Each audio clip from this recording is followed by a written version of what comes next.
आज भगवान ने कहा, देवियों अपने अपने घर को जाओ, यहाँ क्यों आई हो? जंगल बड़ा खतरनाक है। गोपियों ने कहा, संसार को छोड़कर प्रभु आपसे हमने रिश्ता जोड़ लिया है, आपको अपना मान चुकी हैं, अब भला आपको छोड़कर हम कहाँ जाएं? तब भगवान गोपियों को पातिव्रत धर्म का परिचय देने लगे। देवियों, नारी को सदा ही अपने पति का सम्मान, नारी को सदा ही अपने पति की सेवा करनी चाहिए। कभी भी नारी को अपने पति का त्याग नहीं करना चाहिए। क्या कहा भगवान ने? दोहशीलो दुर्भगो वृद्धो जड़ो रोग्य धनो पिवा। पति कैसा भी हो, नारी को चाहिए कि वो अपने पति का आदर करे, सम्मान करे, कभी भी पति का अनादर ना करे। ये नारी का धर्म है। नारी कैसी हो? पतिव्रता हो। आज भगवान ने नारी धर्म का वर्णन किया है। नारियों को बहुत सावधान होकर सुनना चाहिए। सुनना तो पुरुषों को भी चाहिए, क्योंकि अभी मैं पुरुष धर्म का भी निरूपण करूंगा। पहले नारी धर्म का कर दूं, फिर पुरुष धर्म का करूंगा। नारी कैसी हो? पतिव्रता हो, जो अपने पति के सिवा स्वप्न में भी पराये पुरुष का चिंतन ना करे, जो पति के सोने के बाद सोए, जागने के पहले जाग जाए, भोजन करने के बाद भोजन करे और पति की आज्ञा को भगवान की आज्ञा मानकर पालन करे, ऐसी नारी को तो आप पतिव्रता मानो, और जो इसके विपरीत हो उसे उल्टा जानो।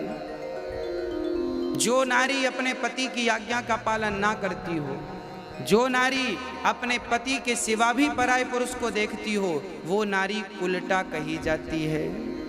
ऐसी नारियों का कोई दर्शन कर ले तो पाप लगता है। कैसी नारियों का? जो उल्टा होती हैं। और जो पतिव्रता नारियां होती हैं, इनके घर तो भगवान भी भिखारी बनकर पड़े रहते हैं।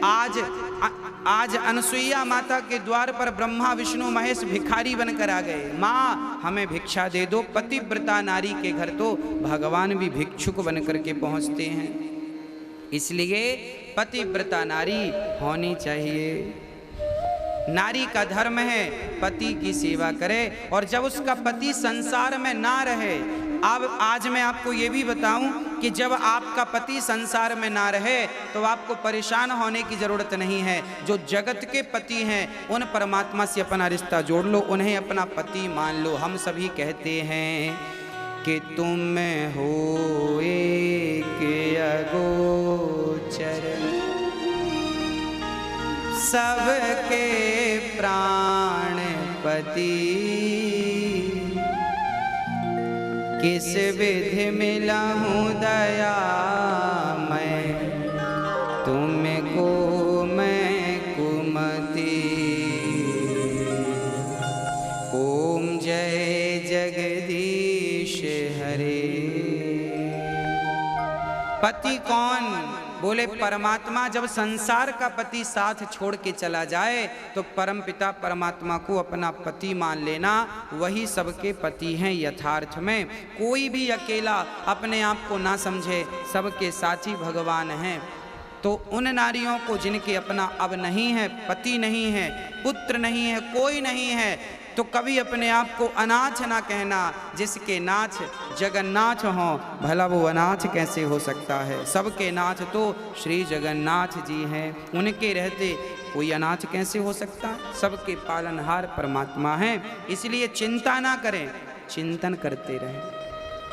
नारी को चाहिए कि पति का सम्मान करे, पति के चरणों की से। जो नारी अपने पति के चरण दबाती है, उस घर में कभी भी लक्ष्मी की कमी नहीं होती।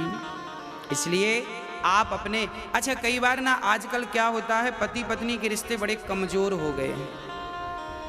पत्नी आई पढ़ी लिखी, पति भी पढ़ा लिखा, पत्नी भी 50,000 रुपये महीना कमाती है, पति भी 50,000। एक दिन पति ने कहा, सुनो जरा यहाँ आओ,